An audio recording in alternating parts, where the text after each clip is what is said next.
muchas razones. Hola, Hola, profe, ¿cómo estás? muy bien, qué gusto verlos. Acá te presento a los chicos más brillantes de la universidad. De género.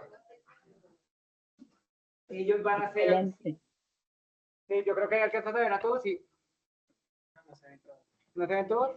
Bueno, ahí somos varios, profe, somos como 40, pero faltaron algunos. Ujú. La idea de la clase del día de hoy lo va a tomar ella. ¿Listo? Ella va a hablar del tema de la violencia en Japón. ¿Listo? Contemporáneo. Si tienen alguna pregunta, alguna duda, al final. ¿Listo? Y si no, vamos a interrumpirla. Ya les comento el perfil de la profe, que lo tengo aquí. Es coordinadora de la licenciatura de Sociología de la Universidad Autónoma de Ciudad de Juárez. ¿Alguien sabe qué es Ciudad de Juárez? ¿Cerca de qué?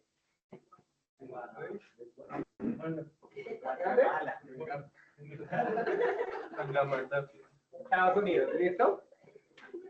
Ella también, bueno, es economista, licenciatura en economía, maestría en estudios de Asia y África, especialidad Japón y doctorado en ciencias sociales, ¿listo? Por favor, estar súper atentos y cualquier pregunta, cualquier tema, ya están, ¿listo? Entonces, profe, te doy paso para que inicies. El Perfecto. auditorio, el salón es todo tuyo. Muchísimas gracias. Nada más confírmenme si alcanzan a ver la presentación. Sí, profe. Perfecto. Muchísimas gracias. Bueno, buenas tardes y antes que nada quiero agradecer al maestro Jefferson González por su presentación y por la invitación a participar en esta clase espejo con ustedes. Antes de comenzar así muy rápido, quiero comentarles un poquito más de lo que hago. Mi formación, bueno, ya la comentó ahorita el maestro. Yo imparto clases en la licenciatura en Sociología, en la maestría en Ciencias Sociales para el Diseño de Políticas Públicas y en la maestría en Estudios Interdisciplinarios de Género acá en la Universidad Autónoma de Ciudad Juárez. Y hasta hace una semana era coordinadora de la maestría en Ciencias Sociales y a partir de esta semana soy coordinadora de la licenciatura en Sociología. Mis líneas de investigación son de tres grandes temas. Por un lado, la sociedad japonesa contemporánea, por otro, representación y discursos mediáticos, y finalmente, construcción de identidades y vida cotidiana. En este sentido, pues he realizado varios proyectos, aquí les pongo los más recientes, en donde cruzo justamente algunas de estas líneas, ¿no? He trabajado sobre la construcción de la identidad nacional y las experiencias de vida de los jóvenes transfronterizos binacionales justamente aquí en la frontera Ciudad Juárez, El Paso. También he analizado los discursos y representaciones mediáticas sobre las personas que no desean tener hijos, tanto en México, Estados Unidos y en Japón, las representaciones de México y la sociedad mexicana en contenidos de ficción producidos en Estados Unidos. Y actualmente estoy desarrollando una investigación que explora las narrativas, los valores y las expectativas de las personas que no desean tener hijos, pero desarrollan vínculos afectivos con sus mascotas. No sé si se han escuchado esto de los catijos y perrijos. De estas investigaciones, pues he publicado algunas cosas referentes con género. Aquí nada más destaqué las publicaciones recientes que tienen que ver con temas de género. Y bueno, de ahí es que el día de hoy les quiero hablar sobre la normalización de la violencia contra la mujer en el Japón contemporáneo, desde este cruce de mis líneas de investigación y con una perspectiva sobre todo de estudios culturales. También quiero aclarar que, debido a que obviamente voy a estar tocando una problemática bastante delicada, voy a trabajar a partir de tendencias sociales y estructurales, no de características personales sobre los japoneses, ¿no? Es decir, las situaciones que voy a estar destacando aquí no implican una generalización sobre todos los hombres o sobre todas las mujeres de aquel país, sino más bien entenderlo como tendencias y situaciones estructurales que llevan a situaciones de violencia de género. Bien, pues vamos a comenzar hablando de qué es violencia de género. Según la ONU, la violencia de género son todos aquellos actos dañinos dirigidos contra una persona debido a su género. Entre estas violencias, una de las más extendidas a través de la mayoría de las sociedades y del tiempo, pues es la que se da contra las mujeres. Y el feminicidio es pues su expresión más trágica, indiscutiblemente. El sitio web ONU Mujeres Colombia define al feminicidio como el asesinato de una mujer por el hecho de serlo y es el final de un continuum de violencia y la manifestación más brutal de una sociedad patriarcal. Bien, Japón es una sociedad que se conoce alrededor del mundo como una de las más seguras. Sus tasas de criminalidad son de las más bajas en comparación con las de otros países. Entre los pocos delitos que se cometen, la mayoría están relacionados con robos o con daños a la propiedad y muy pocas veces implican violencia física hacia las personas. No obstante, así como es una de las sociedades más seguras en términos generales, Japón también es uno de los países que muestran más rezago en términos de equidad de género. De acuerdo al índice que genera el Foro Económico Mundial con respecto a las brechas de género, en 2024 Japón ocupaba el lugar 118 de 146. Esto definitivamente es el índice más bajo de todos los países del este asiático y de los países desarrollados a nivel global. Y en al menos los últimos 10 años, así ha estado. Ha variado un poquito entre el 125, el 116, pero siempre ha sido el más bajo. También es de los que se clasifican más bajo en términos de empoderamiento político de las mujeres y en su participación y oportunidades económicas, a pesar de que es relativamente alto en términos de logros académicos de las mujeres. Aunque esto ha caído bastante en los últimos años, pues fue lugar número 1 entre 2018 y 2022, y en este año aparece en el 72. Entonces ha caído por alguna razón. En este contexto, pues lo que quiero es explorar un poco la situación de violencia contra la mujer y es relevante, considero, analizar un poco de dónde surge y por qué surge y cómo se expresa, porque precisamente por el hecho de que Japón se considera un país muy seguro, normalmente se opaca o se desdeña esta violencia que se sufre cotidianamente por parte de las mujeres japonesas. Bien, las razones detrás de esta disparidad, de la disparidad de género, se encuentran definitivamente en aspectos culturales que se han perpetuado por la estructura social que se basa en el neoconfucianismo. De acuerdo con esta concepción del mundo, toda la sociedad funciona mucho mejor si está jerarquizada y si cada persona conoce su lugar y cumple con su función. En la jerarquía social de base confuciana, que fue ampliamente promovida en la posguerra para apoyar a la reconstrucción de Japón, pues se esperaba que los hombres cumplieran con papeles públicos de dominio y de acción, mientras que las mujeres se mantenían dentro de la esfera privada y a cargo de funciones domésticas y de crianza. Esta ideología y las expectativas culturales pues se han mantenido totalmente arraigadas en la sociedad japonesa a pesar de los cambios estructurales en otros ámbitos, y esto pues ha vuelto poco viable para las generaciones jóvenes cumplir con esos papeles, ¿no? Con esos papeles que espera la sociedad.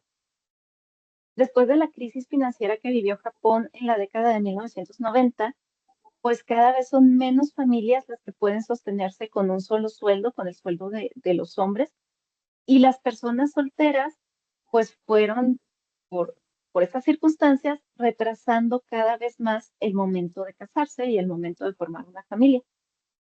Nada más como dato para que vean un poquito este cambio, en el año 1975 la edad promedio del primer matrimonio para las mujeres japonesas era de 24.7 años, para los hombres 27, y en 2022, que son los datos más recientes del censo, esas edades subieron a 29.7 para mujeres y 31.1 para varones. Además de que el porcentaje de hombres y mujeres que nunca se ha casado, pues se ha incrementado año con año.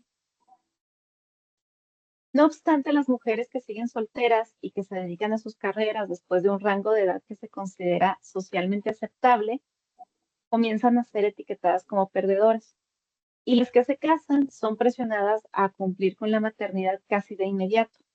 Y las que se convierten en madres son acosadas en sus trabajos porque se espera que no bajen su rendimiento laboral, mientras que la sociedad también espera que cumplan perfectamente con las labores domésticas. Es decir, la mujer japonesa vive en una constante presión por cumplir con expectativas sociales que definitivamente son poco factibles de alcanzar. Pero esto lo estaré trabajando un poquito más adelante también. Bien, por otro lado, en Japón existe una industria del sexo muy desarrollada y muy visible.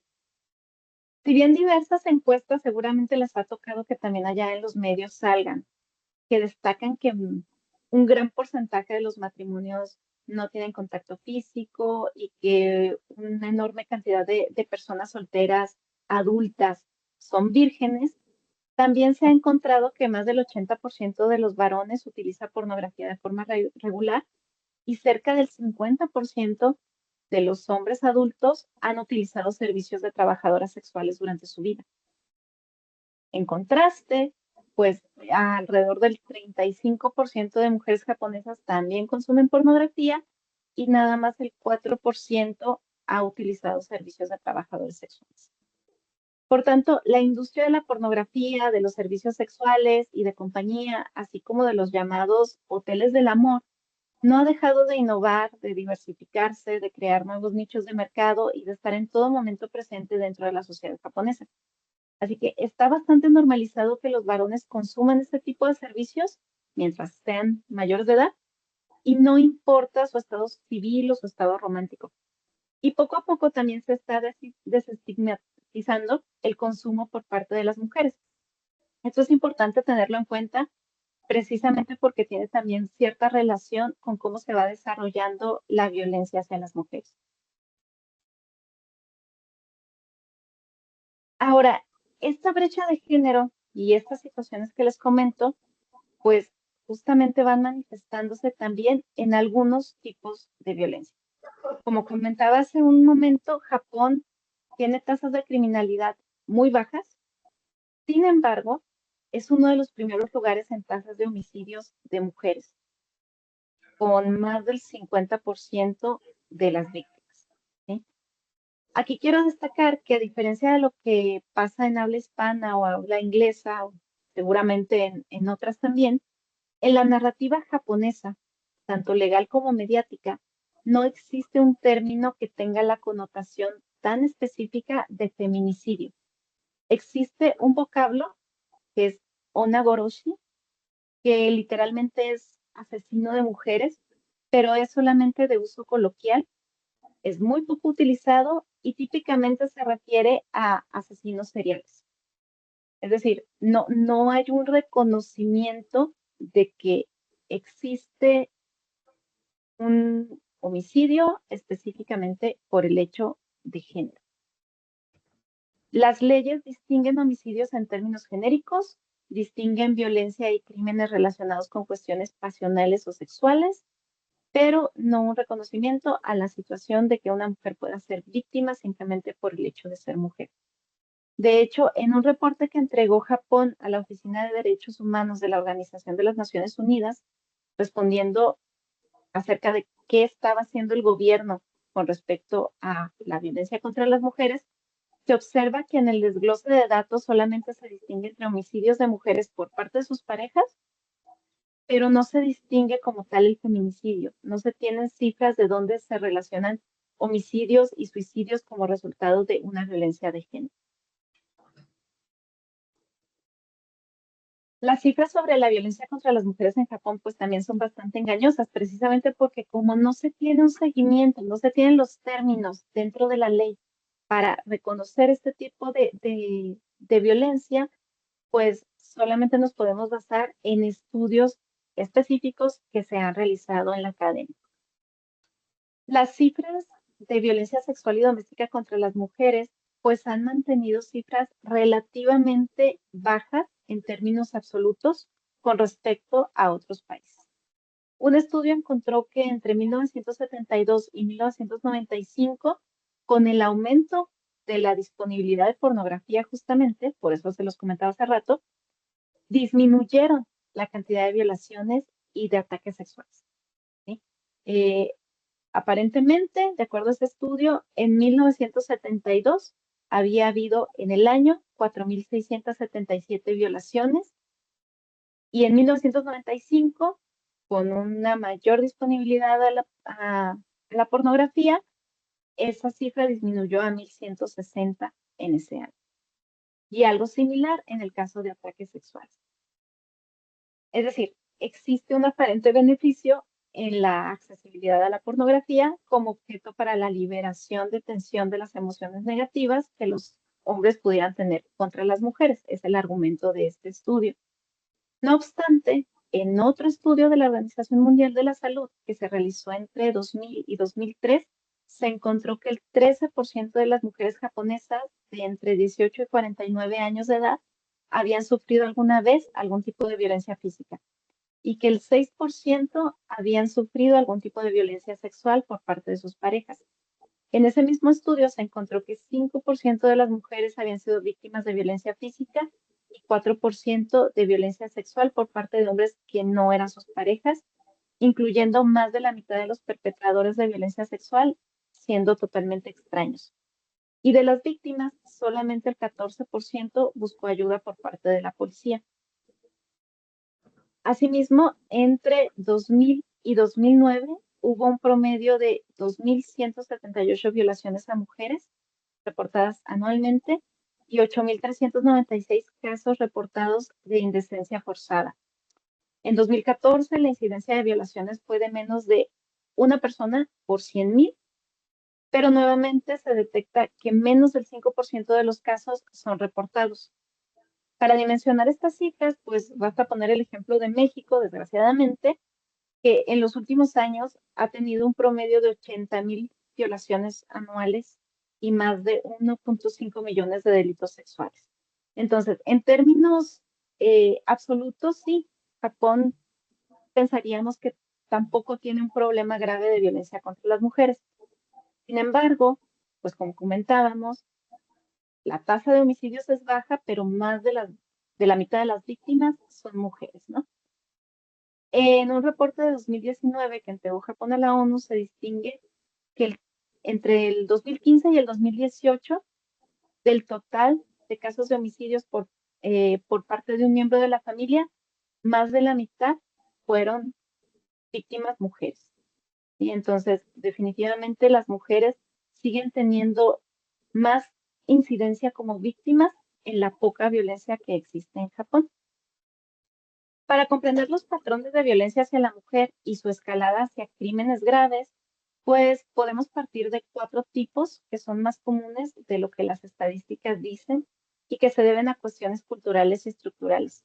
El primero tiene que ver con la diferenciación de oportunidades laborales y el acoso en los espacios de trabajo. Entre las décadas de 1960 y 1980, Japón tuvo un periodo de elevadas tasas de crecimiento económico en el que las mujeres jóvenes que egresaban de preparatoria y licenciatura entraban a la fuerza laboral en posiciones de apoyo en oficinas o comercios. Eran llamadas como damas de oficina. Pero nunca se les ofrecían trabajos de planta, sino que sus contratos eran por tiempo definido, puesto que se esperaba que cuando se casaran o a más tardar cuando tuvieran hijos, se retiraran de la fuerza laboral. Esto porque había una promoción de la familia nuclear en donde el hombre se hacía cargo de todos los gastos y la mujer del manejo del hogar y la educación de los hijos, ¿no? Esta cuestión que les comentaba ahorita de las culturas neoconfucianas. Y por tanto, pues la curva laboral de las mujeres tomó una forma muy marcada de M. Las mujeres que se convertían en madres y se entregaban a dar seguimiento a la educación de sus hijos, eran totalmente celebradas por la sociedad, y ya cuando los hijos crecían, algunas de ellas regresaban a la fuerza laboral, pero solamente con empleos de medio tiempo o de horas sueltas, y normalmente era más como una distracción que por una necesidad económica.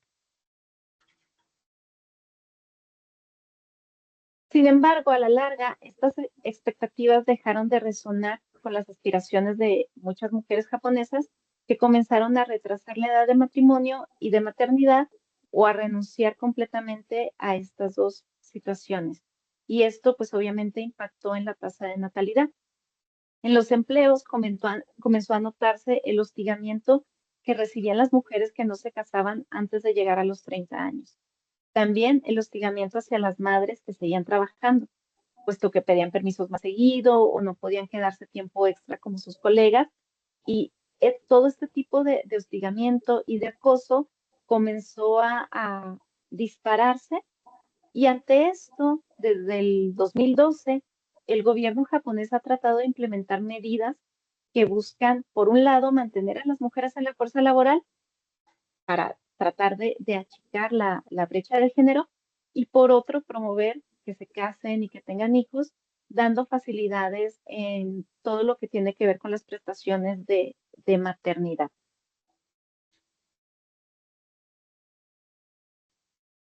Sin embargo, pues las metas las han tenido que ir ajustando continuamente porque las empresas y la sociedad no responden a los estímulos del gobierno para promover esta equidad.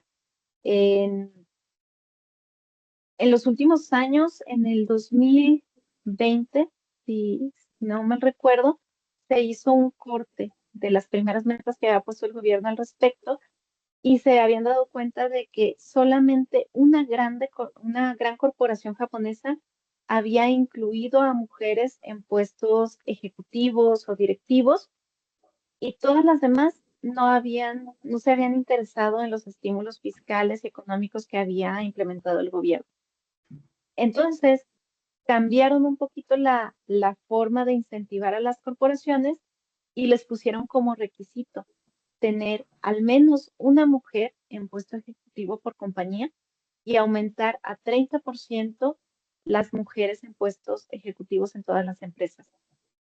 Y lo que están haciendo las empresas, lo que se está viendo, es que están recurriendo a contratar a celebridades y las incorporan como directoras externas o puestos en donde son como las embajadoras, y con eso cumplen con el requisito. Pero pues esto significa que en términos reales, de práctica real de la compañía, no hay un interés en incluir a las mujeres, en incorporarlas a todo lo que tiene que ver con el manejo de las empresas. Es decir, esto sigue siendo una cuestión de, de cerrazón cultural muy fuerte. Ahora, el segundo tipo de violencia que es muy recurrente es la violencia doméstica, que en Japón no está criminalizada. Hasta el 2014 entró en vigor un acta de prevención y protección a víctimas que hizo posible que las personas cuyo cónyuge o excónyuge las hubiera violentado físicamente pudieran solicitar una orden de restricción por 6 meses para evitar que el perpetrador las molestara. Ahora, esto de molestara, pues obviamente es un término muy difuso, y ahí viene una lista, en la ley viene una lista de qué tipo de acciones se consideran como molestar, y son, por ejemplo, hablarles de forma ruda, mandarles mensajes por la noche, eh, situaciones que uno consideraría que son pues ya un cierto tipo de acoso, pero en la ley ni siquiera están tipificados así. También se considera que las personas que viven con sus atacantes pueden solicitar una orden para que el atacante abandone la casa, pero esta persona tiene un lapso de 2 semanas para cumplir. Solamente si el atacante viola las restricciones, puede ser perseguido judicialmente y encarcelado. Y aún así la pena no es mayor a 1 año y puede ser tan baja como simplemente una multa económica. Entonces, pues obviamente denunciar no es una opción viable para la mayoría de las víctimas de violencia doméstica, porque temen que hacerlo pueda dejarlas más vulnerables ante el enfado de sus atacantes. El otro tipo de violencia normalizada contra la mujer se da cotidianamente en la forma de acoso y de groping. Estas acciones tampoco están criminalizadas a menos que la víctima sea atacada físicamente o amenazada de muerte, lo cual en la mayoría de los casos pues no sucede. El groping, ¿qué es lo que implica? Implica los contactos y acercamientos de tono sexual en el transporte público o en la vía pública, y esto es algo que las mujeres en Japón deben enfrentar cotidianamente. De acuerdo con una encuesta de 2023, más del 40% de las mujeres e incluso cerca del 10% de los varones han sufrido de un ataque de este tipo en la capital japonesa, en Tokio. Ante esto, desde hace ya más de una década, los trenes, los metros, los camiones en todo Japón tienen ciertas secciones destinadas solamente al uso de mujeres en las horas pico. Esto con la intención de que los hombres, pues, que buscan la oportunidad cuando el transporte público va lleno, pues no puedan tocarlas, ¿no? Pero aún así, no todas las mujeres alcanzan a subir a esas secciones y hay horarios en que no existe una sección especial y quedan vulnerables. De hecho, uno de los horarios más difíciles es el de la medianoche. El de la medianoche y hasta fin del horario hábil del transporte público, en donde es muy común que todos los vagones y los camiones, en su caso, vayan mayormente vacíos y que también sean espacios concurridos por varones que ya van regresando de tomarse unas cervezas, unos saques, van ebrios y muchas veces se dan muchos ataques en esos momentos. Existen algunos elementos culturales también en este sentido que impiden que las mujeres se defiendan o que busquen ayuda cuando son atacadas de esta forma. En primer lugar, pues la cultura en el transporte público japonés. No sé si les ha tocado ver series de televisión o animaciones o historietas. Y si se fijan, la mayoría de las personas en el transporte público en Japón van calladas y van ensimismadas ya sea en sus celulares o leyendo. Y es que esto es parte de esa cultura.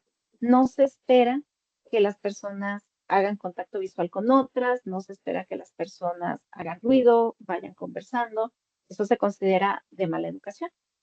Entonces, obviamente, si una mujer comienza a ser agredida, pues no quiere llamar la atención y no puede, debido a que la mayor parte de la gente va ensimismada en otras cosas, pues tampoco existe esta como que llamada de auxilio en silencio, ¿no? Con una mirada, con una señal, pues nadie la ve. Si la mujer pidiera ayuda, pues esto implicaría inmediatamente que el transporte se detendría para que las autoridades hicieran una investigación, preguntaran a testigos y esto dejaría a la víctima expuesta a ser vista y también a recibir las acusaciones por parte del resto de los usuarios por hacerles llegar tarde a sus actividades, lo cual también es socialmente penado. No sé si han escuchado que el transporte público en Japón pues es uno de los más puntuales en el mundo. Entonces, cualquier retraso por una situación así, pues obviamente afecta a miles y miles de usuarios. Entonces, obviamente las víctimas de este tipo de acoso, pues lo que hacen es tratar de bajarse en la siguiente parada, de moverse dentro del espacio en el que estén, pero difícilmente acusan a los perpetradores. En cuanto al acoso, pues está en el que los perpetradores toman víctimas de oportunidad y que es muy común, como les digo, en las noches o muy temprano por las mañanas cuando algunos hombres están ebrios y que no hay mucha gente en las calles. A veces se da en grupo, a veces algunos también en las noches o en las madrugadas grupos de hombres persiguen a mujeres en las calles, insistiendo que los acompañen a beber o diciendo obscenidades o invitándolas a tener sexo con ellos. Y estos son los casos que se reportan como indecencia, pero difícilmente se llegan a perseguir. Desgraciadamente, este tipo de acoso es cotidiano y está completamente normalizado. La mayoría de las veces, el hombre después de un rato deja de perseguir a su víctima y ya todo termina en un susto. Pero si las circunstancias son propicias, pues algunos terminan en violaciones y la gran mayoría de estos casos no son denunciados nuevamente porque los hombres aprovechan y se van. Y las mujeres difícilmente levantan la voz o buscan ayuda. En otro extremo, pues está el acoso en donde una persona se obsesiona con otra y realiza acercamientos que no son bienvenidos y que pueden llegar a afectar psicológica y emocionalmente a la víctima, pero que en sí mismos no son considerados un delito y en varias ocasiones han terminado trágicamente. En un momento les contaré algunos casos muy mediáticos. Y el último tipo relativamente común de violencia contra la mujer, pues es la violación, que hasta el 2017, con una enmienda que se dio al Código Penal, estaba definida por ley solamente como aquella situación en donde hubiera violencia física, intimidación explícita y en el que la víctima pudiera probar que se había resistido explícita y categóricamente. Es decir, muchísimos requisitos para considerarlo violación. Además de que solo se consideraba penetración vaginal con pene. En 2017 esto cambió, se incluyó penetración anal, se incluyó sexo oral, pero no la penetración con otro tipo de objetos ni otro tipo de actos sexuales. Y según algunas encuestas, alrededor del 8% de las mujeres que ha sido violada alguna vez en su vida, pues solamente ese porcentaje reporta los casos. Pero se estima que la gran mayoría no lo reporta porque ha sido víctima de otro tipo de agresión sexual que no está dentro de la ley, que no está tipificada. Así que, pues, obviamente, esta limitada definición del delito, pues lleva a que las víctimas se callen y los perpetradores sigan haciendo de las suyas, ¿no? Además, el proceso de denuncia es altamente revictimizante. Se les obliga a las víctimas a recrear con un muñeco el acto frente a policías que en su mayoría son varones y pues esto obviamente para las víctimas es denigrante y es traumático.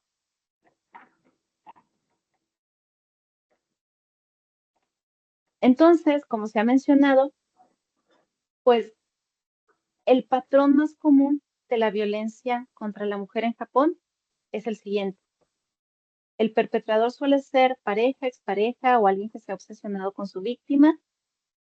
Normalmente comienza con violencia doméstica si son personas cercanas. Nace una idea de control sobre la víctima. Cuando la víctima logra salirse de la relación o si no ha estado en una relación, típicamente existe una etapa de obsesión y de acoso en donde el hombre trata de establecer su dominio. Algunas mujeres buscan ayuda, pero la mayoría de las veces tiene que ser de detectives privados o de familia o de amistades porque la policía, como les mencionaba, por cuestiones de que no hay una definición clara, no pueden intervenir. Y ya cuando el perpetrador se siente acorralado o que su obsesión llega al límite, pues entonces ocurren los asesinatos. Algunos de estos casos que se han vuelto ampliamente mediáticos y que han conmocionado a la sociedad japonesa, pues son estos que les presento aquí. Uno de ellos se dio en 1999 y fue de una estudiante universitaria de 21 años que fue asesinada por indicaciones de su exnovio de 26 años.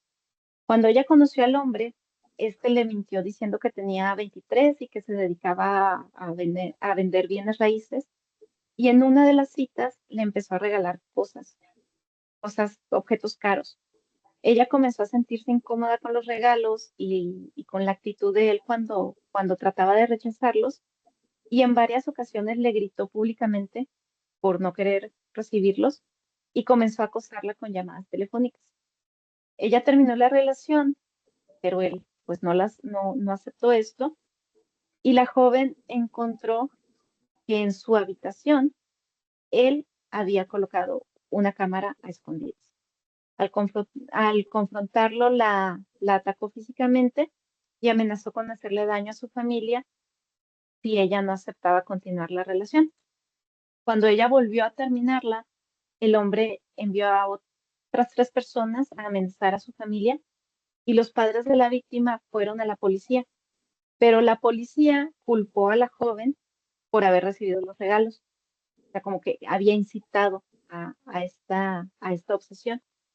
Después de varias semanas de acosos y de pues evasiones por parte de las autoridades, unos hombres que fueron contratados por el exnovio acuchillaron a la joven y la policía de la municipalidad y los medios de comunicación comenzaron a propagar un discurso en el que pues decían que esta joven había trabajado como acompañante, que, que ella solamente buscaba tener regalos caros y que se había puesto en situaciones de peligro. Unos días después del asesinato, el exnovio se suicidó y dejó una nota diciendo que él había mandado matar a la joven. Y esto pues llevó a que la policía tuviera que disculparse públicamente por no manejar bien el caso, pero a los asesinos no les dieron ni siquiera 10 años de cárcel por el crimen. Entonces, este es un ejemplo de estos casos que van escalando, ¿no? Y de cómo pues las mujeres son incluso culpadas por las situaciones de violencia que reciben.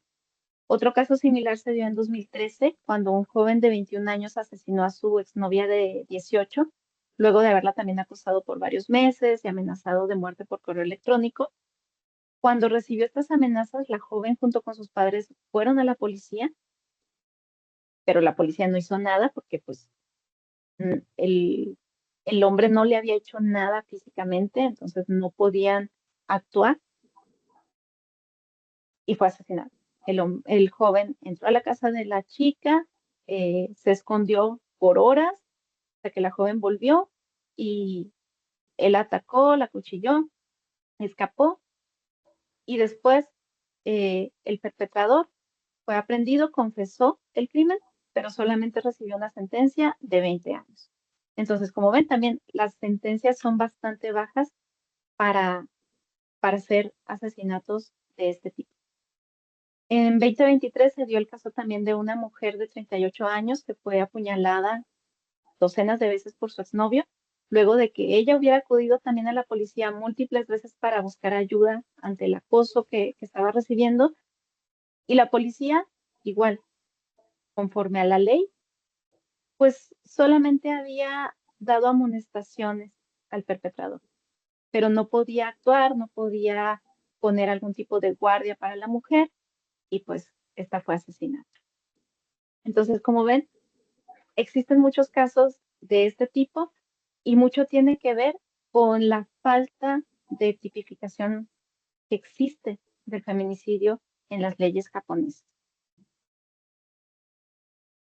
No obstante, pues también ha habido casos mediáticos que han tenido éxito en generar algunos cambios. Entre 2016 y 2018, en medio de todo el movimiento internacional del Me Too, varias periodistas japonesas demandaron y sacaron a la luz casos en que habían sido acosadas sexualmente o violadas y violentadas. Y durante el proceso, varios grupos de mujeres japonesas se unieron en protesta a favor de las víctimas y a favor de imponer cambios en las leyes para proteger a las mujeres en lugar de juzgarlas, en lugar de culparlas por, por la violencia que recibían. Como conclusión, las principales causas a las que se puede atribuir la normalización de las primeras etapas de violencia contra la mujer en Japón, pues se pueden considerar de dos grupos. Primeramente, las estructurales, es decir, las leyes que son favorables a los hombres perpetradores, que ponen trabas, que parten de una duda hacia la mujer y que aunque en los últimos años se han ido instalando centros de apoyo a víctimas, estadísticamente son muy pocos, mucho menos de lo necesario para la población femenina que existe y para las estadísticas que existen de este tipo de situaciones. De hecho, conforme el acoso recurrente es más frecuente y se ha visibilizado en los casos como los que les mencioné, algunos acosadores han dado entrevistas y han solicitado ayuda para ellos, argumentando que debería de haber centros de apoyo para ellos, para que ellos eh, vayan, como si ellos fueran las víctimas de situaciones sociales que los llevan a acosar, a atacar o a matar a las mujeres. El otro grupo de grandes causas, pues son las socioculturales. Y aquí se enfatiza el papel de los medios de comunicación, de sus discursos y de las representaciones que van perpetuando ideas sobre cómo deben de ser las mujeres japonesas y sobre lo que supuestamente desean y cómo lo expresan. Sin entrar así como que en muchos detalles sobre la producción de contenidos eróticos japoneses, pues basta decir que una de las representaciones más utilizadas y que se puede observar en casi cualquier estante de revistas en Japón, es el de una mujer que dice que no, pero parece disfrutar los acercamientos del hombre. Y eso es reiterado en entretenimiento para público en general, para niños, para adolescentes, en series de televisión, en general, en cualquier contenido se puede ver esto. Entonces, esto es, son imágenes, son representaciones y son narrativas que llegan a públicos tanto masculinos como femeninos de diversas edades y que reiteran constantemente que una mujer no se, no se atreve a expresar abiertamente sus deseos, mucho menos los deseos sexuales, y por tanto los no se deben de interpretar como sí, como invitaciones.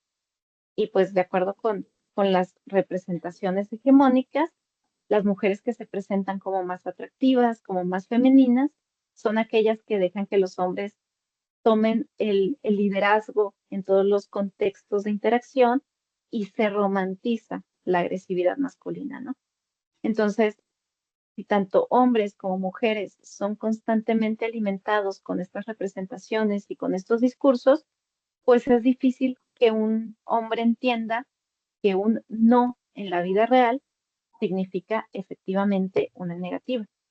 Y también que una mujer se atreva a expresar tajantemente un rechazo por miedo a ser percibida como poco femenina y que la sociedad en general no haga juicios contra las víctimas en este tipo de situaciones, ¿no?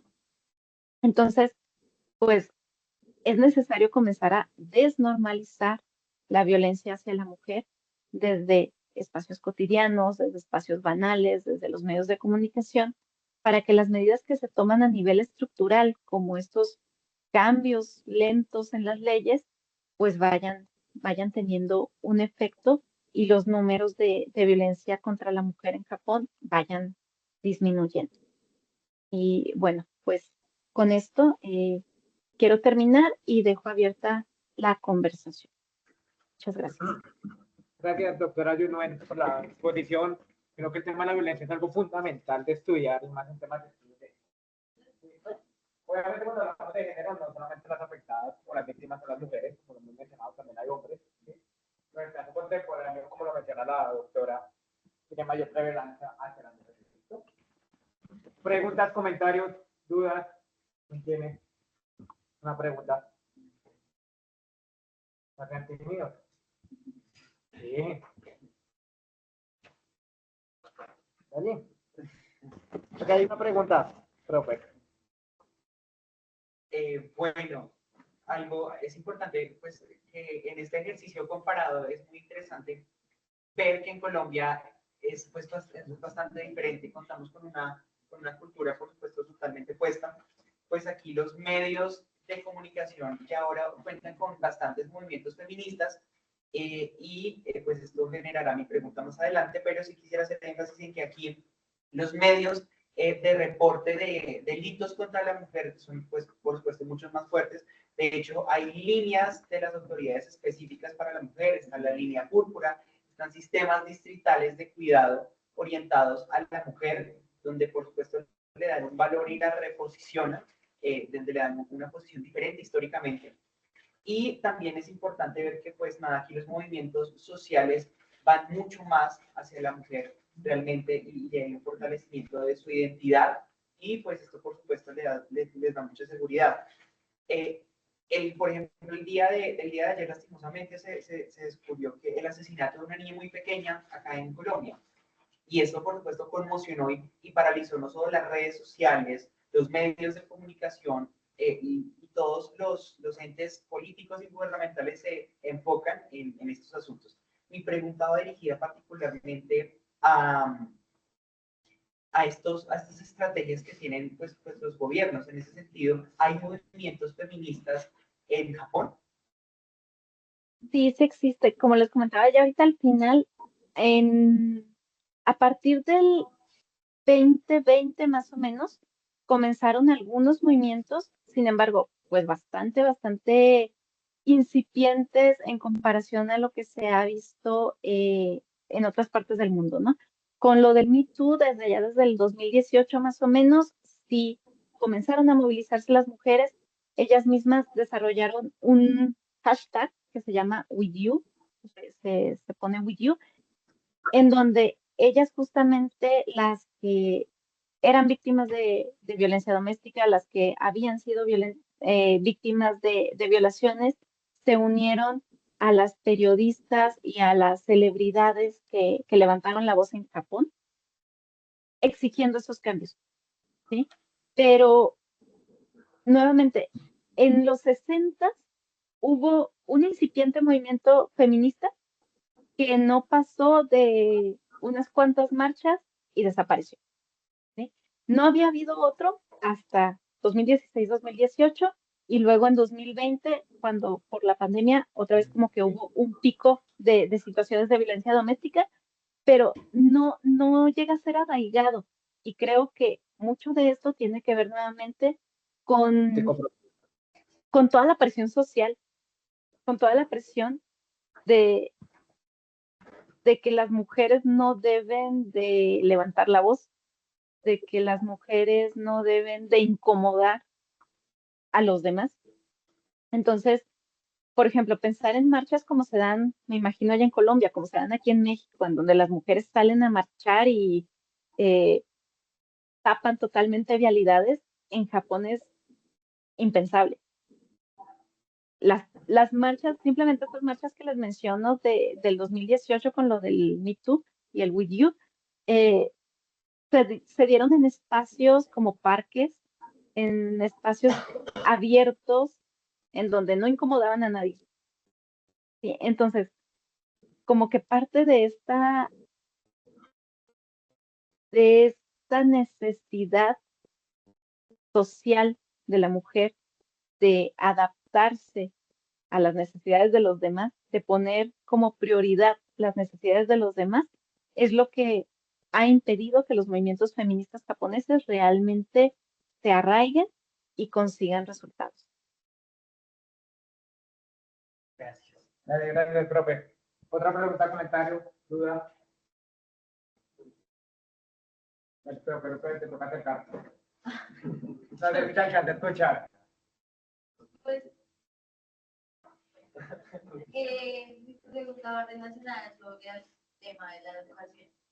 Entonces, digamos que yo me concentro mucho en qué va más allá. Entonces, ¿qué tipo de educación le tendríamos que brindar a una sociedad que es, pues como lo decía ella en las cifras, bien educada, digamos, la mujer, o sea, llena de títulos?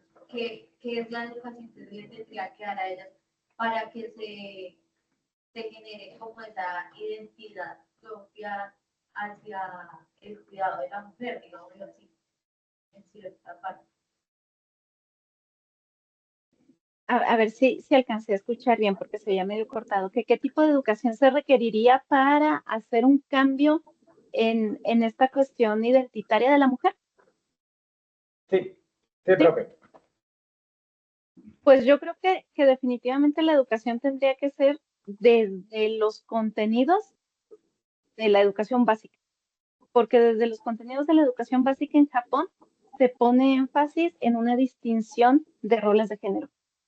Entonces, si desde ahí se les va inculcando a las niñas que tienen que ser sumisas y responder prioritariamente a las necesidades de los demás, pues, y eso se va reproduciendo en sus familias y se va reproduciendo socialmente, pues es muy difícil que ya como adultas hagan un cambio en esa forma de percibirse, ¿no? Entonces, yo, yo consideraría que desde los contenidos de educación básica tiene que haber un cambio. Desde las prácticas de la educación básica, mostrar como que esa perspectiva de género.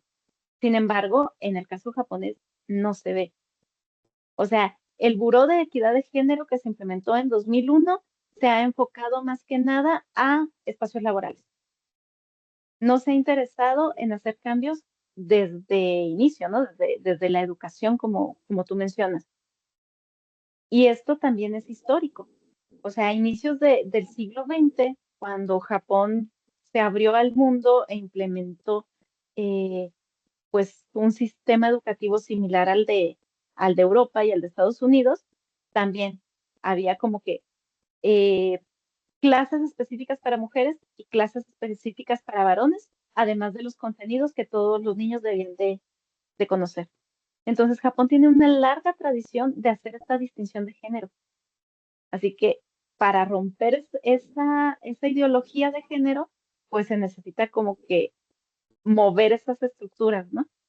Y cambiarlo de fondo, lo cual se han resistido mucho. Y les digo, la prueba de esta brecha, ahí está, en los índices. O sea, parece increíble que un país avanzado, uno de los más industrializados, tenga una brecha de género a veces hasta mayor que países en vías de desarrollo o países que uno consideraría que son mucho más retrasados en términos de equidad social, ¿sí?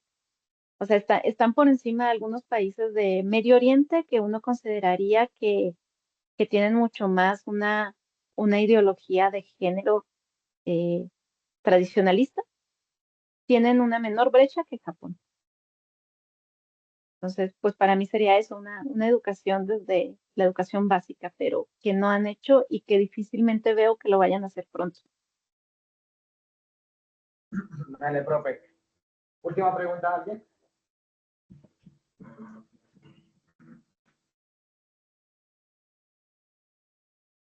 Preguntas. Todo claro. ¿Sí? Listo, profe. No hay ninguna otra pregunta. Agradecerte por el espacio. También los chicos, me imagino que agradecerles por esta presentación.